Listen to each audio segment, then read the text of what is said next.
¿Qué piensas del IBU? Muy alto. Que te dejo la respuesta ahí. Al próximo secretario del Departamento de Desarrollo Económico. González junto al secretario del Desarrollo Económico hicieron El secretario de Desarrollo Económico y donde Comercio, se enfoca en el desarrollo Sebastián económico.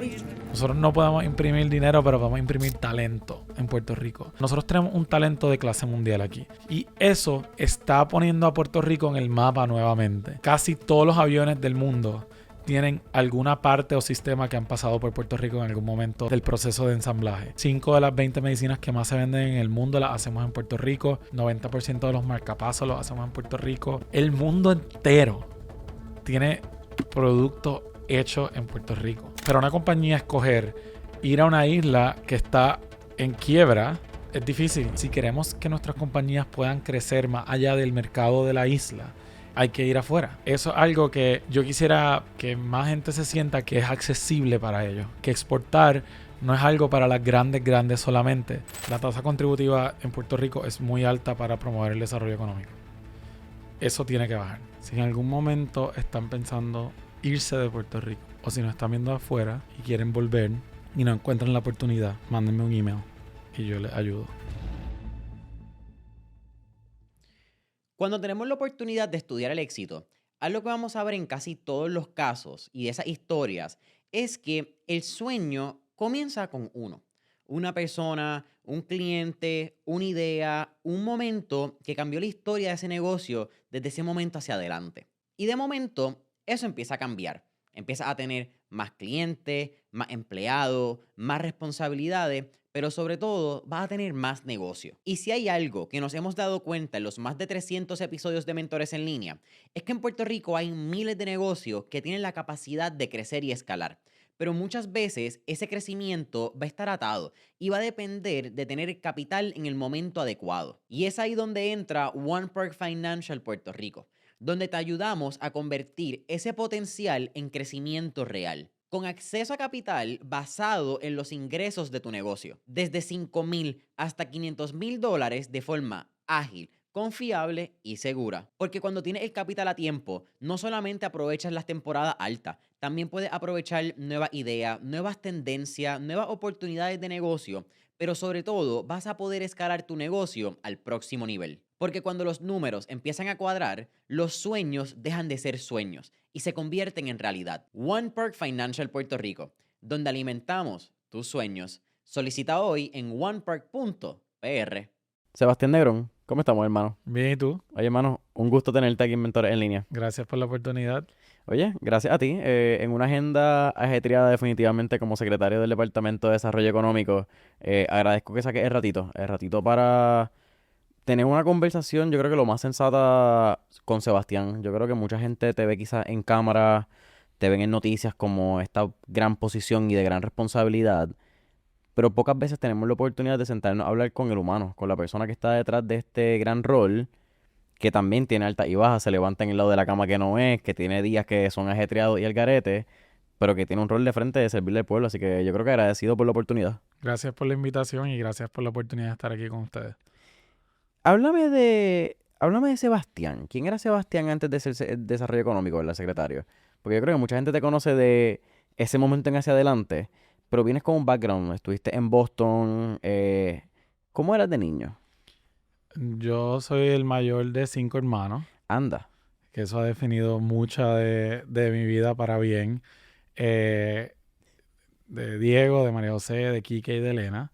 Nos llevamos todos más o menos 2 años entre medio.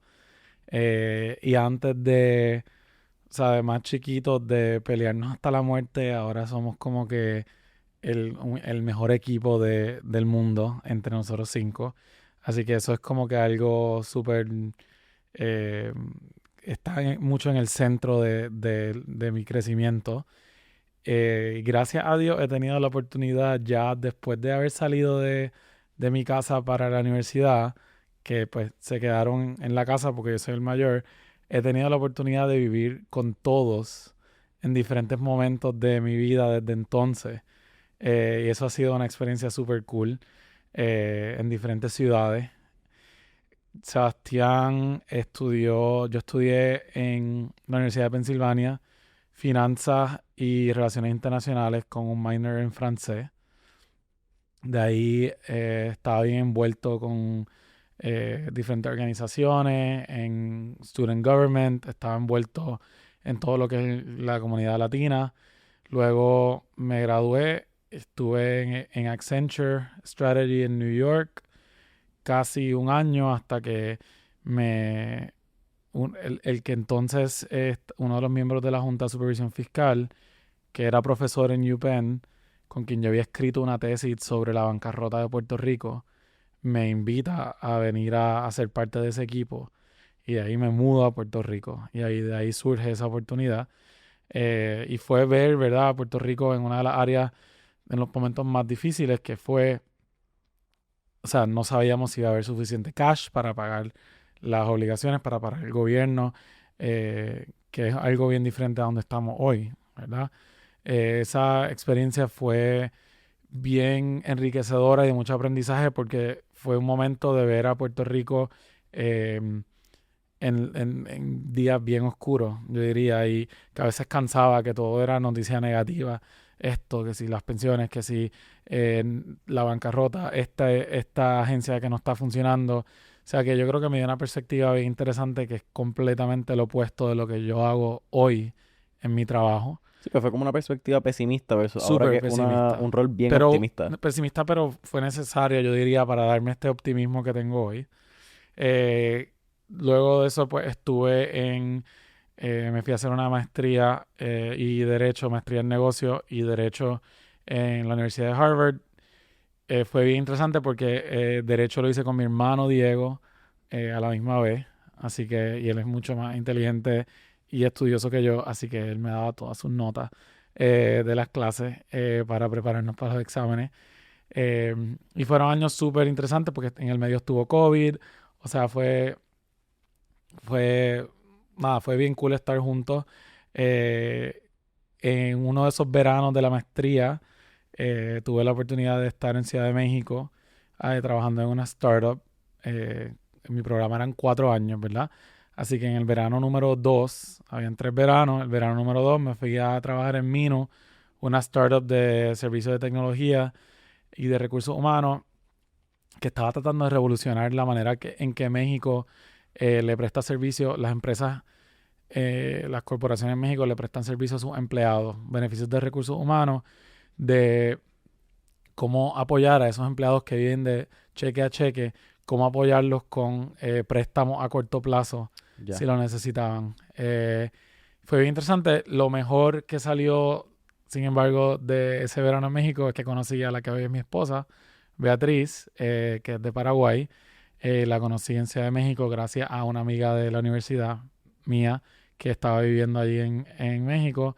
So, ahí conocí a Bea, que luego hicimos la maestría juntos de negocio en Harvard también. Así que estuvimos en Boston juntos. Ella estaba un año detrás de mí en la maestría de negocios, por lo que yo busqué un trabajo en Boston después de la graduación mía para quedarnos allá juntos.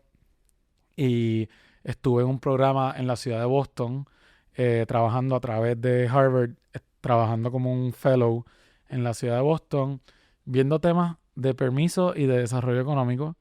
Pero eso duró menos de 6 meses, porque ahí es cuando, ¿verdad?, la gobernadora me da esta oportunidad que tengo hoy de venir a servir en Puerto Rico, que es cosa que no pude decir que no. Esta gran oportunidad de una generación que se quiere quedar aquí. Y yo comparto eso. Así que gracias a Dios Bea estuvo de acuerdo con que regresara yo un poco más temprano de lo que teníamos previsto a Puerto Rico. Ahora ya ella está acá también. Nos casamos en junio del año pasado. Y estamos aquí. Tenemos un perro que se llama Archie, que es mexicano, que todo mi team lo conoce, porque yo hablo de Archie todo el tiempo.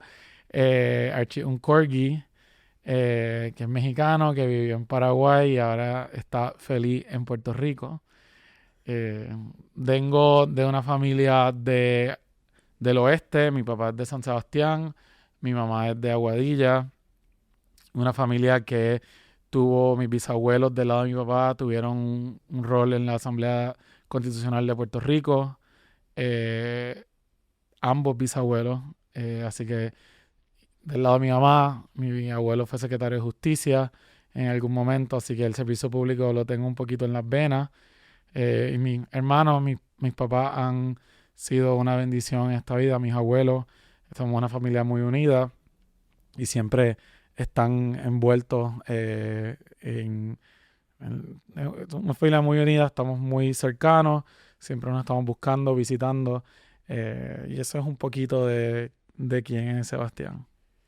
Háblame de tu primer día. Obviamente vienen de Boston, como estábamos hablando, me acabas de mencionar una estructura bien diferente como ciudad, no quizás muy diferente en tamaño, ¿verdad? En términos de Boston Greater Area, debe ser más o menos parecido a lo que tenemos en Puerto Rico, unos 3 millones de personas. Háblame de cómo tú pensabas que iba a ser tu primer día en el departamento versus cómo realmente fue. Mira, mi primer día, el día que la gobernadora anuncia el nombramiento, de ahí uno va al Departamento de Estado para jurar los credenciales de poder servir, porque la Asamblea Legislativa no ha comenzado su sesión legislativa, lo que significa que cuando la gobernadora hace ese nombramiento y uno jura, ya estás en ese puesto. Se llama nombramiento de receso. Yo juro al puesto en el Departamento de Estado y me voy en un Uber. Dejo a mi abuelo, mi familia estaba conmigo, dejo a mi abuelo en su casa. Un poco surreal porque él es como que había tenido un puesto similar y yo como que, ¿qué hago ahora? Obviamente ya yo tenía varios días, me había preparado, había hecho un plan de 100 días, había hecho una lista de todas las preguntas que yo iba a hacer cuando llegara al departamento, todos los documentos que yo quería ver, había leído un montón sobre el DEC, ya había empezado a tener conversaciones con personas que habían trabajado en gobierno antes, pero no es lo mismo toda esa preparación hasta que ya levantas la mano y ya te toca, ¿verdad? So, me monto en el Uber, lo dejo en su casa, sigo al DEC, yo no sabía quién me iba a recibir, no tenía idea. El subsecretario y el secretario pues ya no estaban ahí. Le escribí por Instagram al DEC, hola, soy el secretario nuevo, ¿me pueden recibir o cómo hacemos para entregar?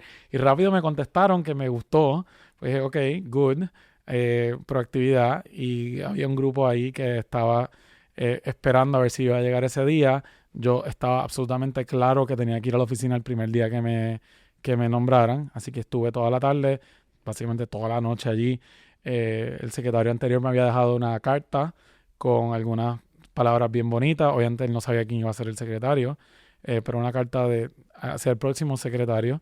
Y empecé, ¿verdad?, a leer también copias del reporte de transición y cosas que ya yo había visto porque estaban públicas en el website. Pero fue una experiencia hermosa, ¿verdad? Llegar a eso, me recibieron muy bien y de ahí pues rápido lo primero que yo empecé a pensar es quién va a hacer esto conmigo, a quién yo voy a empezar a buscar de formar un equipo. Y yo creo que ese fue mi primer enfoque desde el principio, empezar a buscar de la gente con quien yo había trabajado antes o gente que tenía buenas referencias o amigos de amigos. Y eso para mí, yo sabía, este trabajo no lo puede hacer una persona solo. Es cuestión de un equipo y para mí ese fue como que el primer enfoque. ¿Cuán difícil fue ese proceso de hacer esa contratación, por utilizar la palabra, pero al fin y al cabo, ese jorobo inicial de este corillo que va a estar contigo durante el próximo cuatrenio, que va a ser tu grupo de trabajo? ¿Y cómo uno le vende a alguien trabajar con el gobierno de Puerto Rico? Te soy sincero, no se me hizo tan difícil. Fue más fácil de lo que pensaba.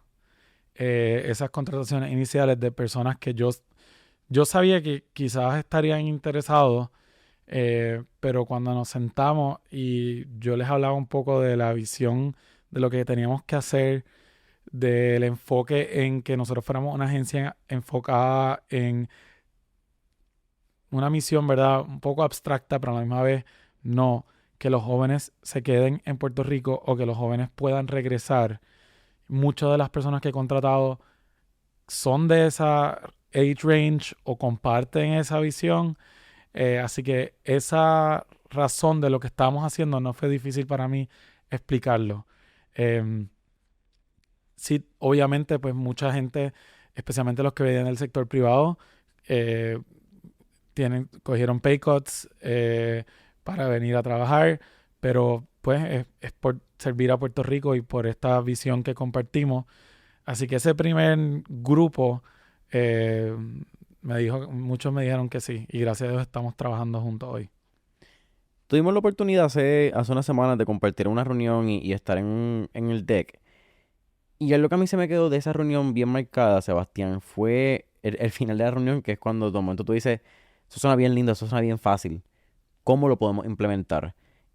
Y eso me levanto no quiero decir esta bandera, pero me levanta esta perspectiva de que, coño, es bien fácil desde la perspectiva del ciudadano promedio, ¿verdad? Alguien que no está en un puesto de gobierno, que quizás no entiende cómo funciona este puesto, decir, el gobierno debe hacer esto, debería hacerse de esta manera, vamos a hacer esto en una visión a largo plazo.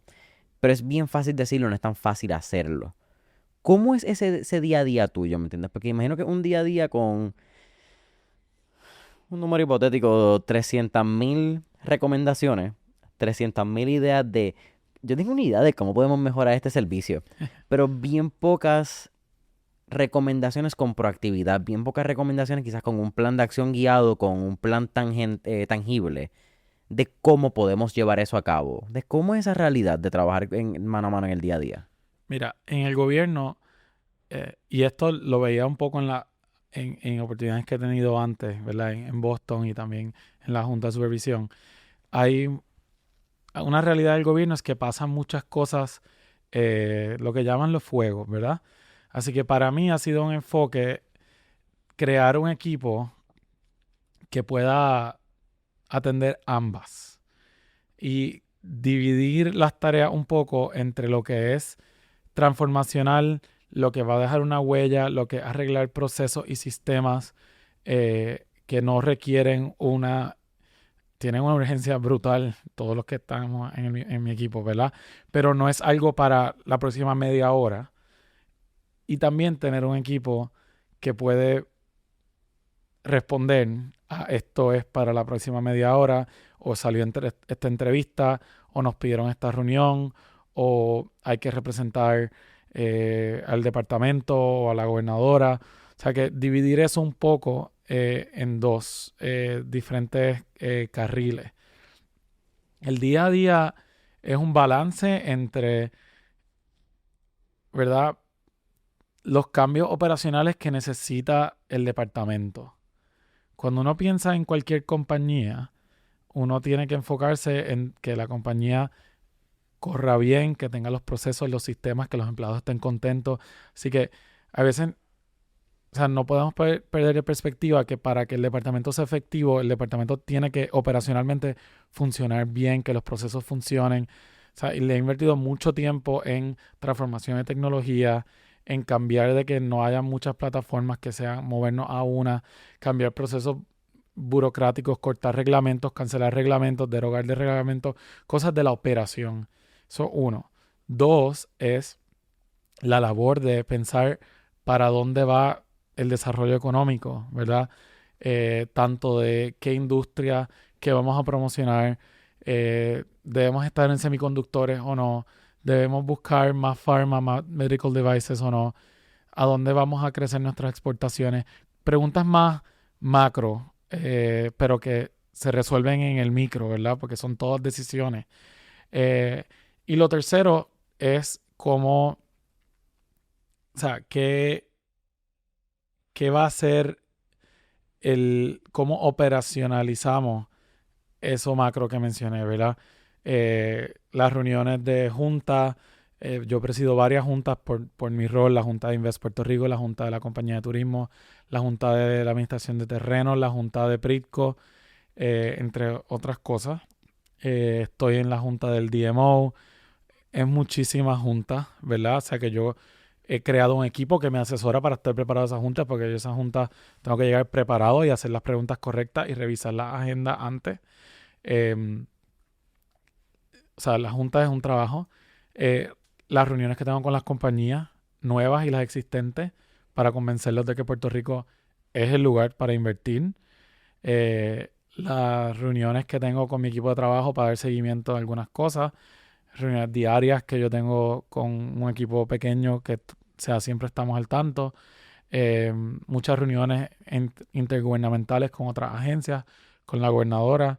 Y la gobernadora ha sido una gran aliada para mí en este trabajo de, en particular, atraer empresas nuevas. Todas las empresas y los individuos que yo he pedido su apoyo para reunirnos y como dice en inglés, seal the deal, siempre ha estado ahí y muchas de las expansiones, por ejemplo, que hemos anunciado han sido gracias a eso. Así que esos son como que 3 áreas del día a día. Yo empiezo súper temprano y acabo súper tarde, pero no me puedo quejar porque la mayoría de los puertorriqueños trabajan así. Yo creo que la primera expansión o la primera noticia que salió bajo tu rol fue el Lilly. La expansión de Lilly. No fue la primera, pero es la más grande. La expansión de Eli Lilly, que es una empresa que lleva más de 60 años en Puerto Rico. La anunciamos en octubre, 1.2 billones de dólares. Y creo que de verdad es un orgullo para Puerto Rico que Lilly haya escogido Puerto Rico dentro de su estrategia de reshoring a Estados Unidos, que no es otra cosa que traer la manufactura de regreso a Estados Unidos o más cerca de Estados Unidos. Y nosotros como parte de Estados Unidos hemos estado haciendo, ¿verdad?, este pitch, y solo podemos hacer el pitch porque es realidad, ¿verdad? Pero haciendo el pitch de que Puerto Rico es un componente súper estratégico de la seguridad nacional de Estados Unidos, de que nosotros manufacturamos muchas de las medicinas que utiliza Estados Unidos aquí en Puerto Rico, de los dispositivos médicos que se utilizan en Estados Unidos los hacemos aquí. 5 de las 20 medicinas que más se venden en el mundo las hacemos en Puerto Rico. 90% de los marcapasos los hacemos en Puerto Rico. Las bolsas de suero también, creo, Suero, ¿verdad? insulina, muchas de las lentes de contacto los hacemos en Puerto Rico. En Ponce, Juana Díaz, ¿verdad? Que esta se fabrica. Mucho del Tylenol, mucho del Centrum, muchas cosas que hacemos en Puerto Rico, que creo que debemos estar muy, muy orgullosos. En el mundo aeroespacial, casi todos los aviones del mundo tienen alguna parte o sistema que han pasado por Puerto Rico en algún momento del proceso de ensamblaje. Pratt & Whitney, la mitad de eso, ¿me entiendes? Collins, Pratt & Whitney, RTX, Lufthansa, o sea, hay un clúster de eso bien, bien cool. Nosotros en los pasados 14 meses hemos anunciado más de 2.3 billones de dólares en compromisos de capital para invertir en Puerto Rico, expandir en Puerto Rico, que representan más de 21 expansiones o compañías nuevas que han cogido Puerto Rico a gran escala, solo en el área de reshoring. Eli Lilly, Amgen, Integra, Stryker, Collins, farmacéuticas nuevas. 2 farmacéuticas nuevas que en 15 años eso no había pasado. Millicent en Fajardo, que va a hacer pastillas anticonceptivas. Pharmacentia en el área norte de Puerto Rico, que van a traer la primera farmacéutica de Taiwán que viene a establecerse en la isla, completamente nuevo de paquete. Así que yo creo que Puerto Rico está viendo un momentum, ya dejando atrás esa bancarrota, lo que pasó con los huracanes. O sea, estamos realmente posicionándonos y jugando agresivamente.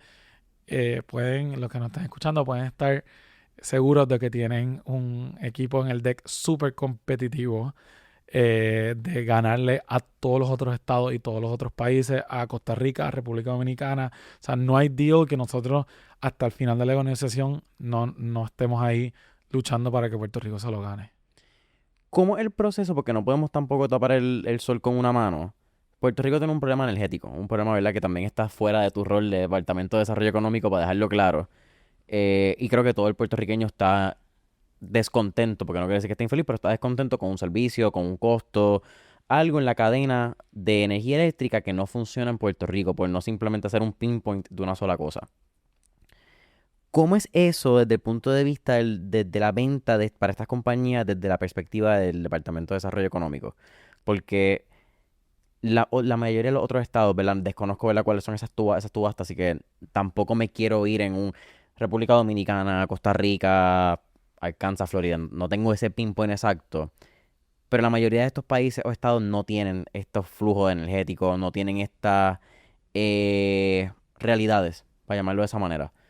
¿Cómo es, desde tu perspectiva, poder entonces vender la isla con ese talón de Aquiles que tenemos? Yo creo que con mucha honestidad es lo que nos caracteriza cuando tenemos este tipo de reuniones. Nosotros, o sea, la gobernadora, por ejemplo, siempre ha hablado que esta es la prioridad número uno de la administración, resolver el tema energético. Eso requiere cambios en la transmisión y la distribución, cómo se lleva la energía a los hogares y a las compañías, y requiere mejoras y cambios en la generación de energía. El tema, ¿verdad? Puede estar en la transmisión y distribución, pero si no hay la generación, No hay nada que distribuir. exactamente. Así que nosotros se han añadido 1.200 megavatios de generación, se han añadido generación temporera. Estamos en un proceso de alianza público-privada para añadir 3.000 megavatios nuevos adicionales. Y esos bullets yo se los explico a las compañías con las que estoy hablando. Pero realmente el punto más importante con estas empresas que vienen a establecer operaciones grandes que emplean a mucha gente es que muchas de las empresas que ya están aquí hoy han optado por un tema de resiliencia, tener su propia generación de energía. Se conoce como cogeneración, sistema de cogeneración, que no es otra cosa que en esa área, esa planta o consorcio de varias plantas, se genere la energía que necesitan. Son microgrids, básicamente. En un sentido, no necesariamente tiene que ser un grid aparte, sino simplemente utilizando la infraestructura que hay, pero que se genere la energía allí. Y eso, muchas de las plantas grandes aquí tienen esos sistemas. Así que son de las plantas más resilientes a nivel mundial para estas plantas. Cuando viene un huracán, en ley de horas ya están de vuelta en producción, vis-a-vis en otros estados de Estados Unidos, que muchas veces si viene un huracán o un terremoto o un tornado, tienen que estar offline por muchos más días, como es el caso que hemos visto con las plantas en Carolina del Norte, otro ejemplo. Así que Puerto Tormentas de Rico, invierno también, como en Texas este año. aquí no hay, sí, gracias a Dios no hay nieve, ¿verdad? Que pare las operaciones. En ese sentido, pues Puerto Rico, esas plantas son súper competitivas vis-a-vis otras localizaciones. Obviamente, para los pequeños y medianos comerciantes, el tema de energía es vital y resolverlo es clave para seguir creciendo nuestra economía. Así que, o sea, te menciono, ¿verdad? Esta parte de quizás las empresas un poco más grandes para que la gente entienda un poquito más cómo es el proceso de promocionar a Puerto Rico cuando tenemos ese tema, pero resolver el tema energético para todo el mundo es igual de importante. Sí, no, pero me parece que también fue la pregunta que te hice, fue la pregunta acertada de cómo uno vende el país a estas grandes empresas. Yo creo que el tema de energía eléctrica, pues, macro escala, micro escala, y entonces tienes distintas maneras de solucionarlo.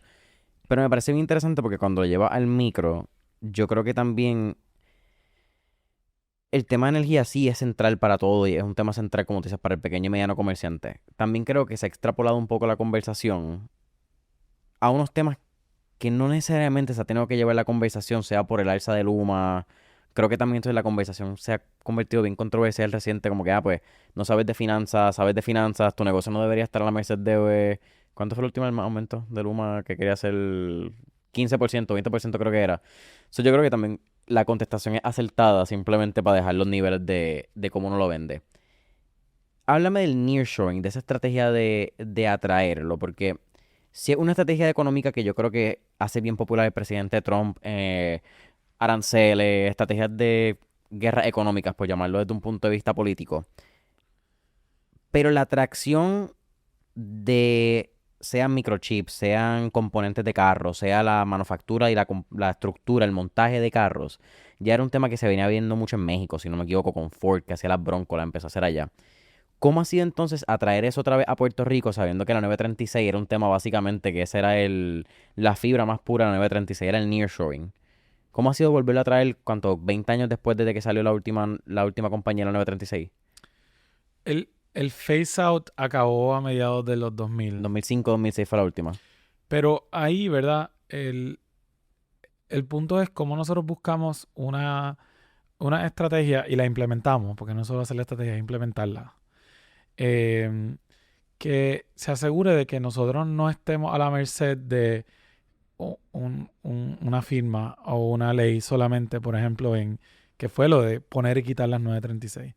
Sí, por eso el enfoque del gobierno ahora mismo es cómo nosotros aseguramos de utilizar esta gran zapata que se ha creado por más de 7 décadas de manufactura. Y también utilizamos la realidad geopolítica a nivel del mundo de que hay un empuje de traer la manufactura más cerca a la casa, más cerca a Estados Unidos. Puerto Rico tiene unas ventajas súper competitivas como parte de Estados Unidos, todas las leyes federales, todo lo que tiene que ver con los customs y los duties, la certeza de hacer negocio en Estados Unidos. Tenemos un sistema de incentivos súper atractivo, que podemos entrar en más detalle más adelante. Pero yo te diría que algo que realmente nos pone en muy buena posición, y yo siempre digo esta expresión, es como que nosotros no podemos imprimir dinero, pero podemos imprimir talento en Puerto Rico. O sea, nosotros tenemos un talento de clase mundial aquí. La gente que nosotros graduamos de nuestras instituciones y nos lo dicen los managers de las plantas, y nos lo dicen las compañías que vienen a reclutar a los puertorriqueños para llevárselos a las compañías multinacionales en todo Estados Unidos. Es un talento a número 1. Y eso, con los incentivos, con lo que está pasando a nivel nacional de los aranceles, o donde sea que termine esa decisión, está poniendo a Puerto Rico en el mapa nuevamente. Porque creo que también tiene que ver con que ya finalmente no tenemos estos problemas de la bancarrota y este tipo de cosas que también antes aguantaban mucho la inversión. Porque como entenderás, para una compañía escoger ir a una isla que está en quiebra, un gobierno que está en quiebra, porque Puerto Rico nunca está en quiebra, el gobierno de Puerto Rico está en quiebra, pues es difícil. Y ahora que eso está reestructurado, aunque falta reestructurar la deuda todavía de energía eléctrica, pero eso ya le ha permitido a Puerto Rico estar de vuelta en los mercados, compitiendo.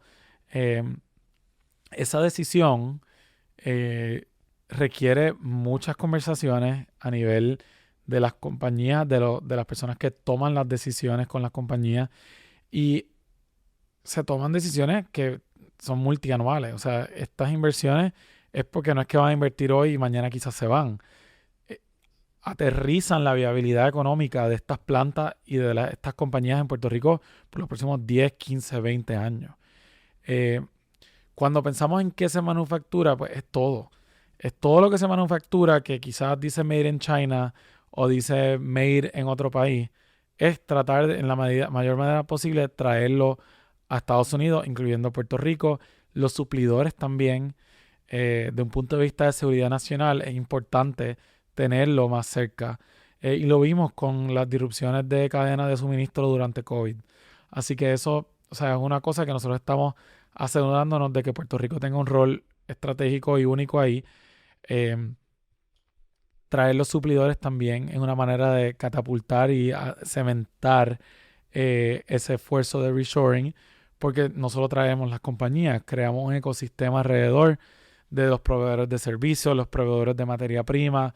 Todo eso lo queremos traer y ese esfuerzo lo estamos haciendo junto a Invest Puerto Rico, que es una de las entidades que yo soy el presidente, para ir afuera y buscar todas esas potenciales compañías que pudieran estar aquí. Una parte también, aunque quiero llegar al tema de los incentivos, porque creo que lo tocaste y hay varias líneas por las cuales podemos hablar de incentivos, tanto industrias creativas, jóvenes empresarios, turismo. En turismo que está la hotel, ¿cierto? Sí. Turismo.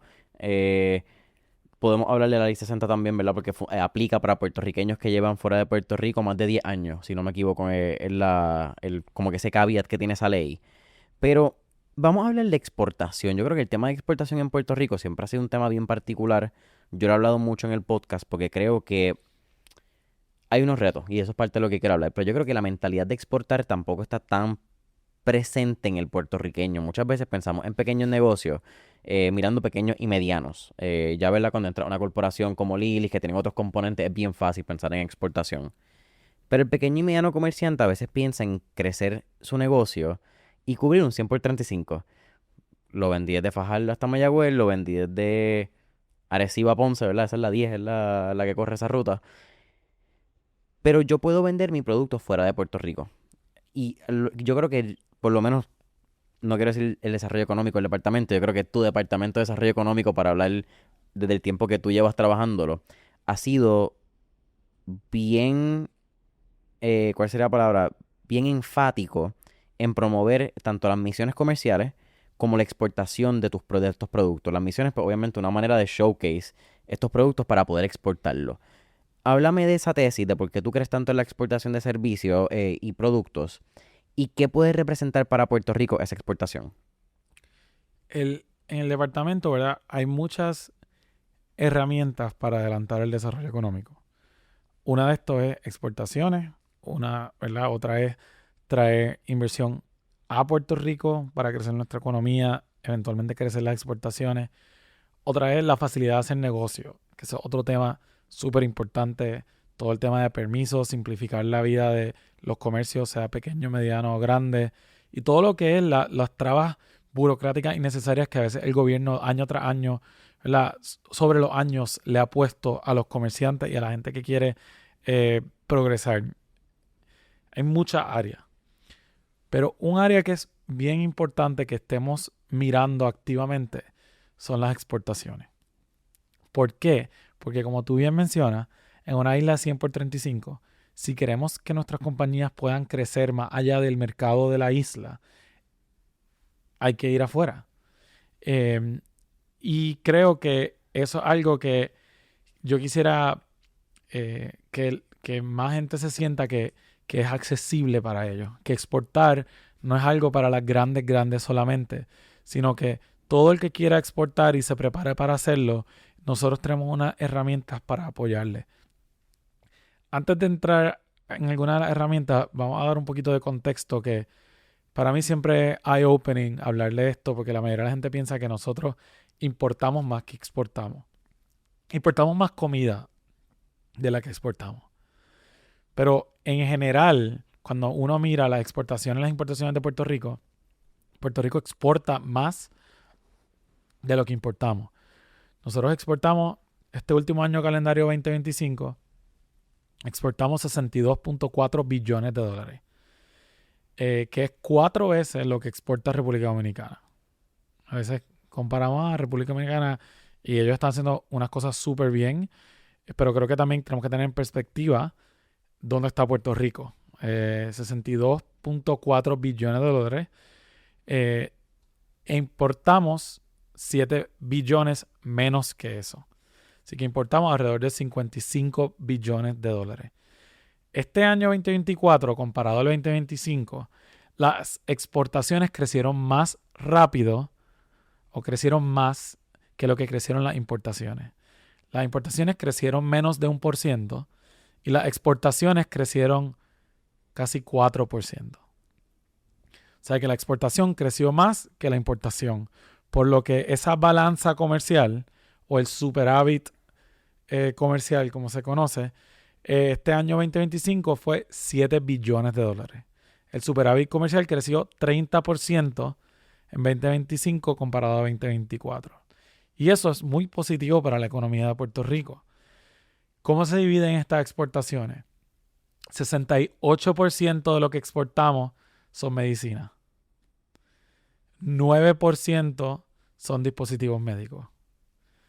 Así que entre estos dos, entre las medicinas y dispositivos médicos, estamos hablando de 77% de nuestras exportaciones entre estas dos categorías.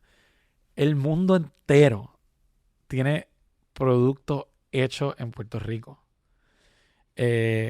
por manos puertorriqueñas. Y eso está brutal y eso tenemos que, o sea, donde quiera que yo voy, yo lo trato de explicar, anunciar, porque para mí es motivo de orgullo, es motivo de que la gente piense de que no todo está perdido en Puerto Rico, de que hay oportunidades en estas compañías o en otras compañías que le den servicio a estas compañías o algo que no tenga nada que ver, ¿verdad? Todo el ecosistema de servicios que también están contados en las exportaciones. O sea, hay muchas áreas, o sea, muchas cosas que inciden en las exportaciones que no solo la manufactura, que también es importante resaltar. Pero, o sea, creo que es importante que reconozcamos que nosotros estamos en una muy buena posición en términos de nuestra balanza comercial. ¿Que queremos crecer las exportaciones todos los años? Absolutamente. Pero creo que crecer una economía que exporta 62 billones de dólares, pues es diferente a crecer una economía que exporta 15 billones. Claro. ¿Cómo podemos cambiar la narrativa, entonces? Porque hay algo bien complicado cuando la matemática financiera, los números suceden, ¿verdad? Y estaba escuchando un episodio reciente de Business Wars, no sé si has escuchado el podcast. Hay negocios que financieramente son los líderes, pero necesariamente el mercado no los ve como líderes. Porque puede haber otro producto que quizás tiene una presencia de marca, tiene una presencia en el mercado que hace ver el líder no tan fuerte. Nosotros claramente tenemos una matemática financiera y tenemos unos pilares económicos, como están mencionando, que tienen sentido. Estamos bien posicionados. Pero esa no es la narrativa. Y eso no es lo que se ve, ni lo que percibe, ni lo que se siente en el día a día del pequeño y mediano comerciante. Y ahí creo que no son incompatibles lo que tú mencionas, ¿verdad? O sea, no estoy diciendo que porque estamos exportando significa que está fácil hacer negocio para un pequeño y mediano comerciante. O sea, las trabas burocráticas para hacer negocio, en general, no estoy hablando de un gobierno u otro o de un municipio de otro. Estoy hablando de cuando uno va a establecer su negocio o generalmente pensaba en solicitar un incentivo. O sea, te hablo por mi experiencia. Yo estaba con mis hermanos comprando un negocio de hacer jugos naturales, como cold pressed. Ajá. Y me cotizaron $5,000 por solicitar el decreto de joven empresario. Y yo dije, esto obviamente antes de estar en el gobierno, era como que mientras yo estaba estudiando todavía en la maestría, yo no quise hacerlo porque me pareció, yo quería invertir esos $5,000 en capital para el negocio, para mejorar las máquinas o mejorar el producto, o invertirlo en mercadeo. Y pues eso es algo que ahora que yo he tenido el privilegio de estar en esta silla, pues yo me he dedicado a cambiar. El equipo que lo estaba haciendo conmigo, hemos sudado, difícil cambiar procesos, usar tecnología, implementar tecnología, pero si te lo miras en el macro, no es difícil. Es que estamos requiriendo o que estábamos quizás haciendo que se pueda hacer más fácil. Y no sobre cambio incremental aquí y allí, es como cómo lo cambiamos de verdad, que se sienta para el usuario. Y por ejemplo, en el área de joven empresario, que es un decreto que yo también promuevo por todos lados, si usted tiene menos de 36 años y quiere establecer su negocio nuevo, y podemos hablar de lo que significa el beneficio de joven empresario, yo lo estoy promoviendo ahora porque me siento cómodo que el incentivo va a salir en menos de 90 días y que cualquier persona no necesita un gestor para hacerlo. Y el decreto de joven empresario, nosotros el año pasado duplicamos la cantidad de jóvenes de decretos emitidos a más de 1,000 decretos y bajamos el tiempo de que podía tomar un año a que tome menos de 90 días. La meta es que tome menos de 30, pero estamos haciendo los cambios para poder llegar ahí. Pero este decreto, ¿qué otras cosas? O sea, para hacer eso, implementar tecnología, quitamos requisitos que se estaban pidiendo que no requería la ley, que son, si no requiere la ley y no tiene un sentido, ¿verdad?, lógico, esos requisitos no se pedían, y ahora se está moviendo, y a la vez de que estamos trabajando estos decretos, estamos creando una comunidad de jóvenes que llamamos el Network, que cada mes hay eventos para que los jóvenes vengan a aceptar el decreto, y básicamente como que, o sea, no quiero decir obligar, pero por otro lado sí, de que para recibir el decreto pues puedan crear una comunidad entre los jóvenes de captive marketing, de apoyarse, de crear conexiones, de networking, de cómo ayudarte a pensar más sobre el mercadeo, utilizar muchos de los incentivos que tiene el departamento de Capital Semilla, de cómo sacar un permiso y todo eso. Así que ha sido súper interesante esta oportunidad. ¿Por qué tú crees que los incentivos económicos tienen esta perspectiva, esta narrativa en la sociedad de que solamente son para ciertas personas, solamente son para las corporaciones exitosas? Como que, ¿por qué tienen esta connotación negativa cuando son este elemento de movimiento económico que todo país y toda ciudad utiliza a nivel mundial? Yo creo que para promoverlos es necesario que sean accesibles de un punto de vista de el proceso de solicitud y tener historias de éxito. Que la gente se sienta que yo puedo hacer eso. Y por eso a mí me llegan como que de mucho orgullo ver, por ejemplo, que en el Día de la Mujer o la Semana de la Mujer, la gobernadora reconoció a varias jóvenes empresarias que tienen el decreto porque se atrevieron, se lanzaron, pero eso toma tiempo, ¿verdad? Promocionarlo. Primero hay que implementar que funcione rápido el sistema. Después es que la gente solicite. Y después es crear historia y enseñarte, mira cómo este decreto te puede ayudar. No es solo para la gente que tiene mucho acceso o mucho capital, sino es simplemente si tú quieres empezar un negocio nuevo, aquí está este decreto. Así que yo creo que también es compartir la historia, hablar de esto más. Obviamente a mí me afecta directamente porque el decreto está como que ahí mismo en esta generación de la cual yo soy parte, de menos de 36. Y yo creo que poco a poco se va a poder, ¿verdad?, empezar a cambiar esa connotación. Hay muchos incentivos, ¿verdad? La ley 60 a veces se enfoca en uno de los programas, que es lo del individuo residente inversionista, y ahí estamos poniendo muchos salvaguardas para asegurarnos que solamente las personas que cumplen la ley tengan acceso a esos decretos. Eso, ¿verdad?, es otro tema, pero Y por añadir ese tema y no para darle mucha larga, yo creo que han habido muchas cosas fuera de las noticias y fuera de las luces que han sucedido, tanto gobierno estatal como gobierno federal, que ha tomado mucho control en los pasados, qué sé yo, eso lleva, ¿cuánto se va? 12 años, como los pasados 8 años. Yo creo que ha habido una fiscalización mucho más seria, que quizás pasa mucho más detrás de las cortinas y no tiene tanta presencia quizás como una noticia que crea headliners. Pero es para añadirle ese punto que también, aunque hay mucha gente que dice como que, míralo cómo están llegando, también hay muchos decretos que se han quitado, IRS ha entrado a la isla también a hacer se han su... revocado, se Sí. han anulado. Nosotros implementamos, o sea, estamos implementando, ¿verdad? En general para la ley 60 se supone que por ley todos los programas reportan informes anuales. Algunos informes anuales todavía no se estaban cumpliendo. Nosotros, o sea, para mí la regla es quien sea, sin importar si es mucho incentivo o poco incentivo, quien sea que recibe un decreto del gobierno de Puerto Rico tiene que reportar un informe anual. Eso para mí es non-negotiable. Sea local, sea de afuera, no importa. Si usted recibe un beneficio vis-a-vis otra persona, por ley, porque usted cumple los requisitos, hay que reportar el informe anual. Y nosotros vimos muchísimos informes y mucho más cumplimiento de este último proceso, porque se está comenzando con ese, o sea, nos estamos moviendo con esa filosofía. Para entrar en tu pregunta todavía de beneficios e incentivos, joven empresario, uno de los programas de la ley 60, hay muchos otros programas, lo que es exportación de servicios, eso está disponible para todas las personas en Puerto Rico. Todas las compañías en Puerto Rico que exporten servicios fuera de la isla son elegibles. Todo lo que son los beneficios de manufactura, todas las personas y todas las compañías en Puerto Rico que hagan esas actividades elegibles son elegibles. El beneficio del incentivo de investigación y desarrollo. Déjame ir, mala mía, te interrumpa, pero vamos a ir Uno a uno a uno. uno. Sí, simplemente Claro. no tenemos que dar la tesis entera, específicamente el decreto, porque son gigantes, pero casos o ejemplos concretos para que la gente se pueda identificar con el decreto. Empezamos por el de innovación, Research and Technology, Bueno, vamos. incentivos a residentes. Ley 60. Cuando uno piensa en la ley 60, hay dos maneras de incentivar.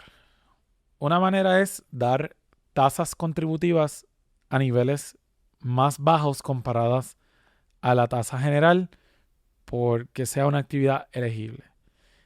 La otra manera de pensar esto es incentivos en cash. La ley 60 tiene ambas cosas.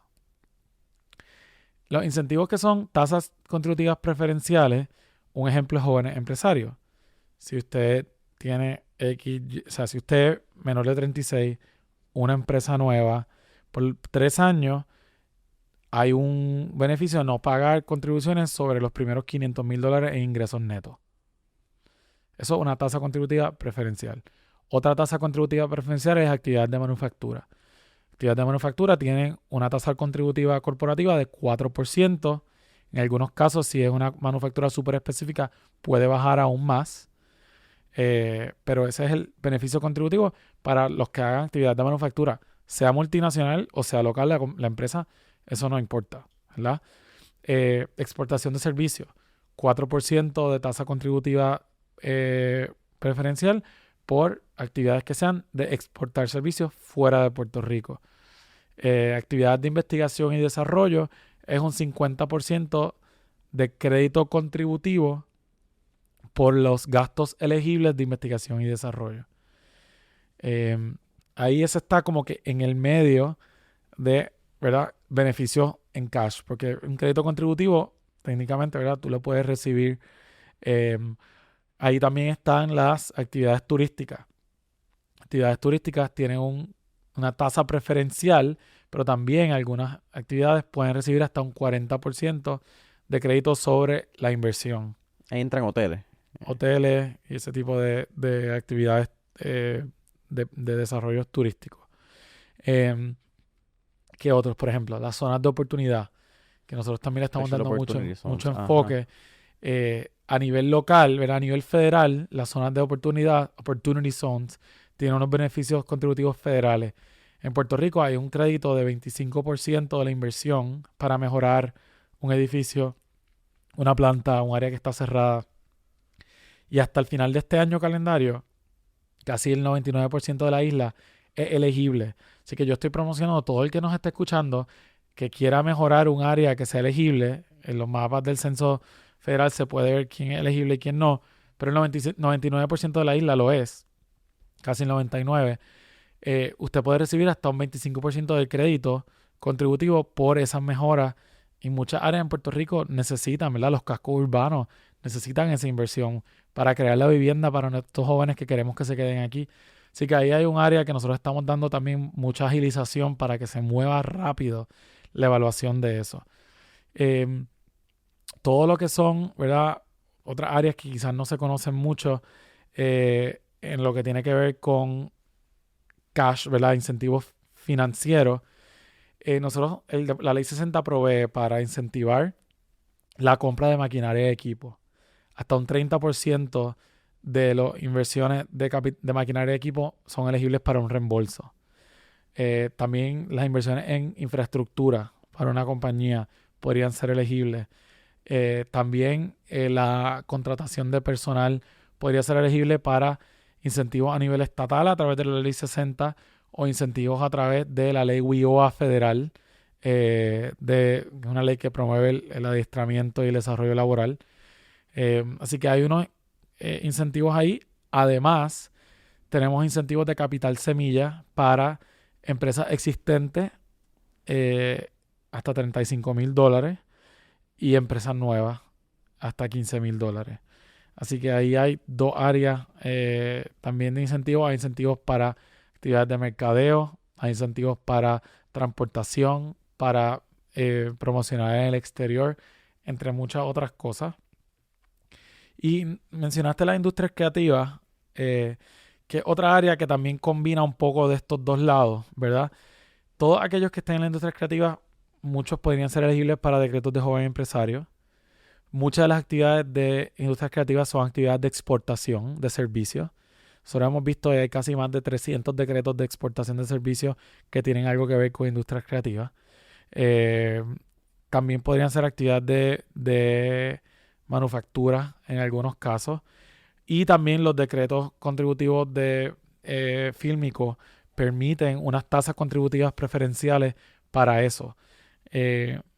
Nosotros estamos trabajando y prontamente vamos a sacar una carta circular como que poniendo todos estos incentivos en conjunto para aquellas personas que estén pensando en cómo Puerto Rico promociona más o mejor las industrias creativas puedan ver cómo estos incentivos de la Ley 60 se juntan para quizás hacer un paquete de todo lo que son las industrias creativas. Y yo creo que la parte más importante de esto, Sebastián, también en cómo lo hemos ido explicando uno a uno, es que y valga la redundancia, porque sé que va a ser redundante, es que el puertorriqueño entienda que estos incentivos son de Puerto Rico para Puerto Rico y por puertorriqueños para puertorriqueños. Sí hay una pequeña, un decreto dentro de la ley de incentivos, ¿verdad? Que sería el de... Un programa. Exactamente, un programa. De individuo residente inversionista. Que también Pero aplica... la mayoría de los programas de la Ley 60 son para locales. Exactamente. Ahora bien, como que estamos claros también que las tasas contributivas no incentivadas, no con decreto, están muy altas. O sea, la tasa contributiva en Puerto Rico es muy alta para promover el desarrollo económico. Eso tiene que bajar. Tiene que bajar. Y no sería incompatible que algunos de los incentivos dejen de existir si las tasas contributivas bajan lo suficiente como para no necesitar un decreto. Claro. Pero cuando miramos en cómo competimos contra otros estados, que es contra quien yo activamente miro nuestra competitividad, nosotros tenemos que bajar las tasas contributivas y yo sé que eso es algo que la gobernadora siempre ha dicho y es parte de la plataforma de gobierno, pero a la vez que se promocionan estos incentivos también hay que reconocer que si esa tasa tiene que bajar y hay que algunos de los incentivos dejen de existir porque esa tasa bajó, pues eso también sería razonable. ¿Qué piensas del IBU? Muy alto. O sea, nadie piensa que el IBU está bien, ¿verdad? Eh, es uno de los más altos En la nación. en la nación. Así que te dejo la respuesta ahí. Pero ¿cuál es la solución, verdad? Y estoy abriendo más la entrevista a una conversación porque yo creo que la conversación del IBU sale con quién fue, con Alejandro García Padilla, ¿sabes que sale el IBU? Aníbal Acevedo Vilá, gracias, Aníbal. Y en un momento, fue Alejandro García Padilla quien entonces trató de implementar el IVA. Sí. Que entonces era como que esta medida de quitar, creo que era el taxing por ingreso, ¿verdad? Que son nuestras planillas contributivas, para entonces hacer un IVA, que es lo que se hace mucho en Europa, en Latinoamérica. ¿Cuál sería y aquí no estamos yendo en una fantasía, ¿verdad? De qué podría ser la solución. Pero ¿cómo tú lo ves? Porque el IBU sigue siendo uno de los más altos de la nación, no va a cambiar necesariamente. Necesitamos una manera de hacer ingresos de otro lado, pero el IBU más alto con una de los Tasas contributivas. tasas contributivas sobre contribución, taxes sobre contribución, contribución sobre ingresos, gracias, se me olvidó. De las más altas, es complicado como nación, Sí. como isla, como país, no sé qué somos. Puerto Rico, o sea, eso estamos claros que está alta, por eso, ¿verdad? Muchas de las actividades que yo estoy promoviendo para nuevas pequeñas y medianas empresas aquí o empresas multinacionales que quieran venir, muchas son elegibles a estas tasas contributivas preferenciales que son súper competitivas. Así que ahí hay, ¿verdad? Hay un balance entre promocionar eso y, ¿verdad? Esa es la labor yo sé que o sea, compartimos en el gobierno de querer bajar las tasas en general, ¿verdad? Bajar las tasas, sea por el IBU, sea corporativo, sean los dos, un balance entre los dos, pero hay un consenso de que hay que bajarla. Pero tu visión, ¿cómo tú lo ves? En este mundo ideal, sé que es complicado porque tienes un rol y una posición, ¿verdad? Como secretario. Pero ¿cómo tú ves que nosotros podemos manejar estos temas? No solamente Puerto Rico, cualquier otra nación que tenga este tipo de problemas, donde tiene una contribución bien alta, donde pagamos ¿cuánto? Un 33, creo que es la tasa más alta. Hasta un 37.5 podría ser. Y un IBU de un 11.5, que también a veces hemos querido hablar de subirlo y eso está difícil. Mira, yo te diría que sería ideal tener tasas corporativas mucho más bajas, equitativas para todos, ¿verdad? Cosa de que sea más simple, más fácil administrar el sistema y buscar una manera de que también se pueda bajar el IBU, pero hay que ser responsable con que hay unos compromisos de gastos e inversiones del gobierno que hay que mantener. Siempre la pregunta es si uno va a bajar una tasa contributiva, ¿cómo se va a pagar? Y hay que ser responsables con que no queremos volver a prácticas del pasado donde eso se podía hacer y después las consecuencias las pagan los puertorriqueños, ¿verdad?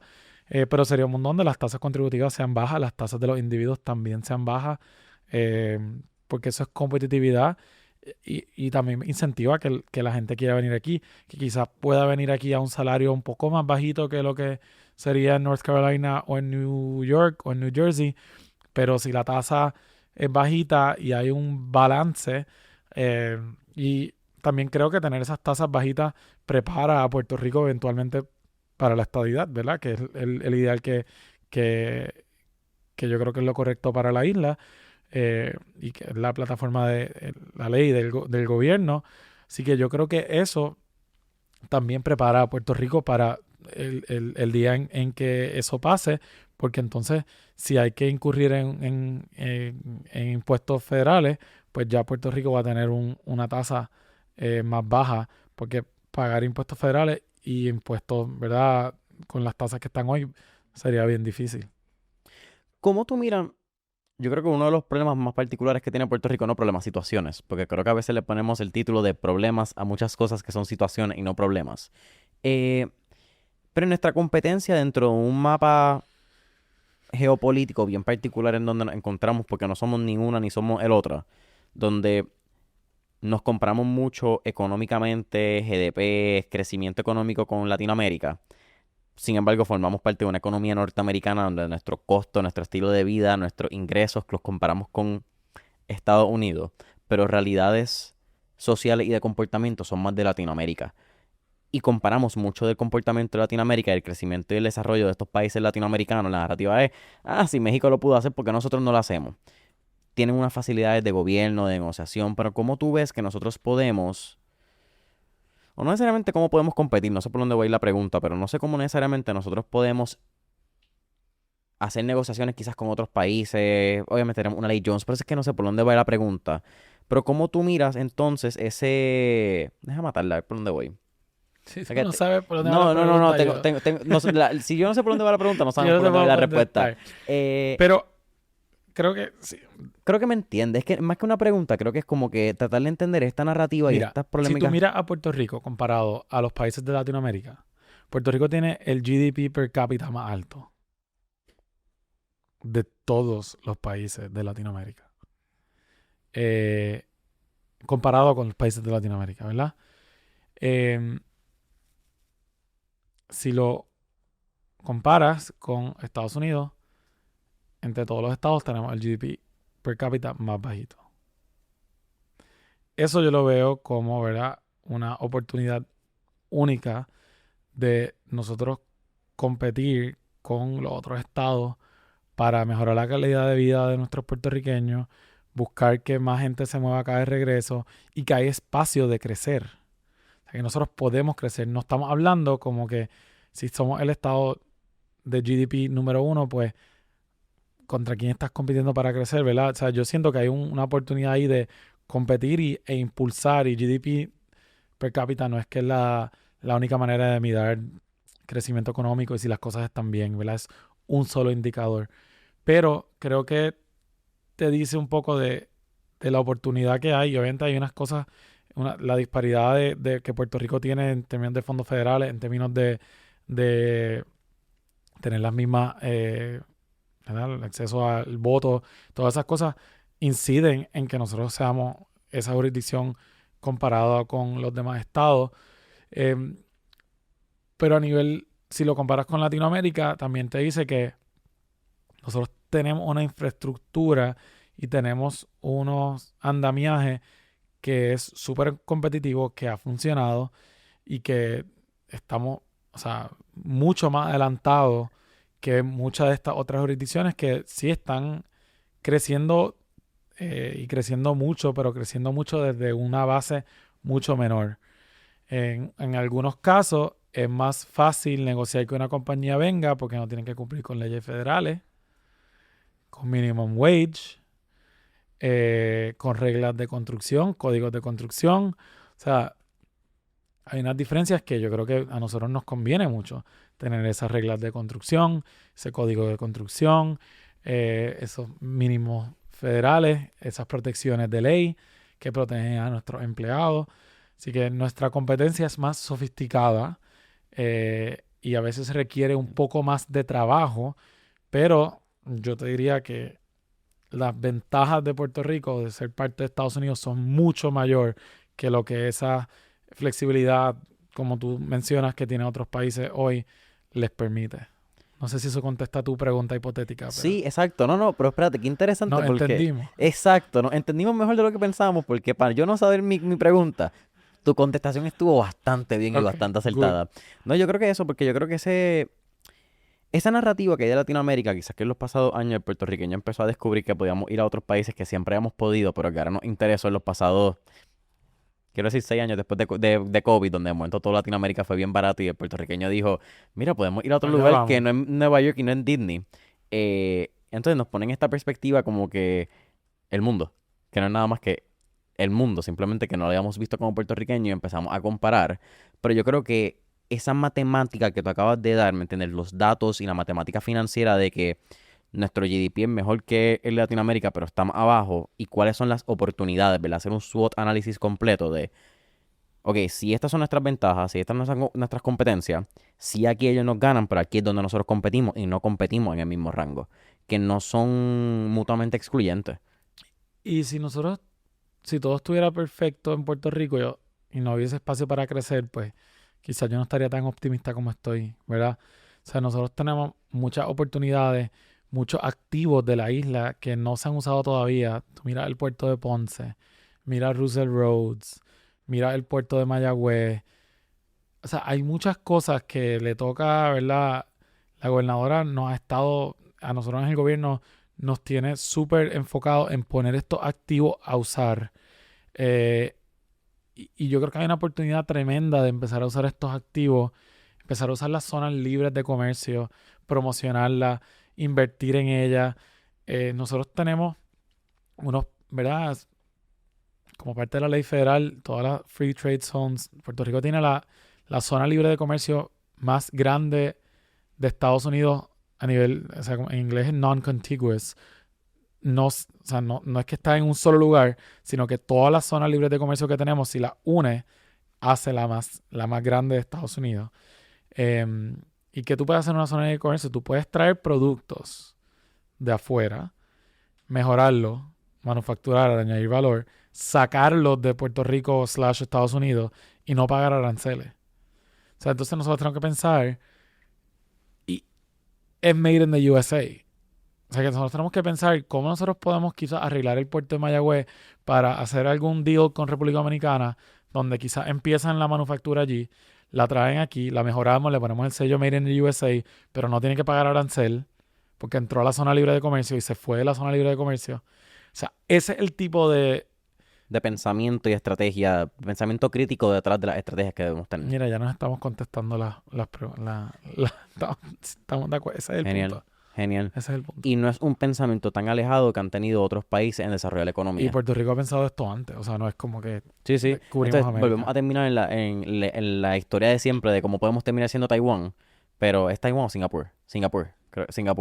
Que es como que esta narrativa de los últimos 10 años de Singapur se copió de nosotros, ahora como nosotros podemos ser el nuevo Singapur. Pero es que yo creo que las estrategias han estado y siempre han estado. Mucho tiene que ver con la implementación, yo te Mm. diría. Y ser, yo le digo a mi equipo, y en Spanglish, ruthless, cómo implementar. Si la meta es implementar esto, si es bajar la cantidad de días que toma el decreto, si es, vamos a buscar alguna actividad de semiconductores que se pueda hacer en Puerto Rico. Vamos a hacer esto o aquello. O sea, es como que, ¿cuál es la tablita que hay que hacer con los steps para lograrlo? Muchas de las cosas se resuelven con implementación. Bello. Sebastián, al final de Mentores en Línea siempre hacemos 4 preguntas de fuego. Así que, vamos para encima. Oh. Tranquilo, son los mismos de siempre, así que son fáciles. La primera, si tuviéramos la oportunidad de estar en la película Back to the Future y tener el DeLorean, el carro que viaja en el tiempo, ¿a qué época, década o periodo histórico te gustaría ir y por qué? Me gustaría ir al... ¿Relacionado a Puerto Rico o en general? General. Me gustaría ir probablemente a 1960 para ver esa transformación de agrario a industrial que Puerto Rico estaba viviendo, donde tú podías, por un lado, ver o sea, el azúcar y por el otro lado, las plantas de manufactura que estaban empezando. Creo que eso sería súper interesante. Segunda pregunta.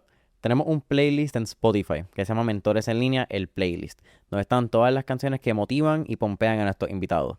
Así que, con eso dicho, ¿qué canción motiva o pompea a Sebastián Negrón? Born to Run. ¿Eso es de quién? Búscala. Ya. Tercera pregunta. ¿Qué 3 libros les recomendaría a nuestra audiencia? Chip War. La Constitución de Estados Unidos. Y...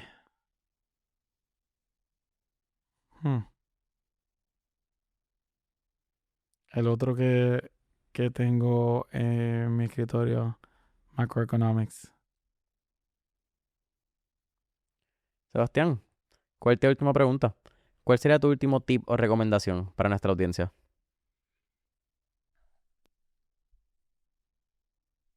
Mi...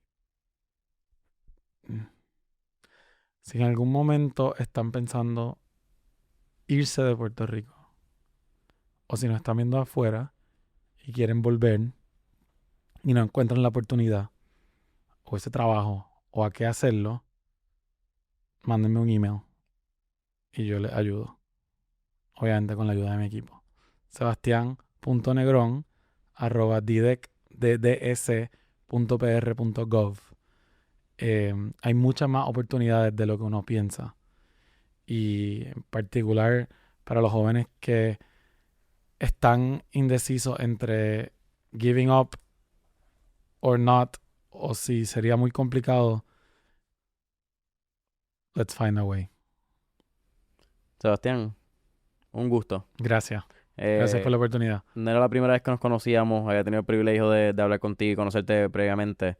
Agradecido por lo que haces, agradecido porque creo que eres el funcionario público más joven, ¿verdad? En términos de No con es un más rol joven, pero del gabinete del sí soy gabinete, más joven. exacto. Sí, sí, con un rol ejecutivo de ese nivel.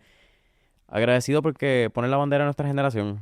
Más allá yo creo que si estamos a favor o en contra o no tenemos una opinión de tu trabajo, yo creo que sí tenemos que reconocer que hay un joven que está poniendo el pellejo, poniendo sus acciones donde está poniendo la palabra y que está enfrentándose a un sistema burocrático que lleva toda una vida que la mayoría de los jóvenes no han estado dispuestos a actually sentarse y ver cómo se arregla y tú lo estás haciendo por nosotros. Y Así cualquier que, idea que tengan, cosas que podamos hacer mejor, siempre a las órdenes.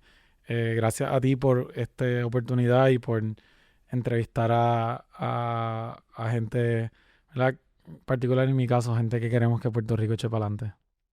Sebastián, un placer. Gracias.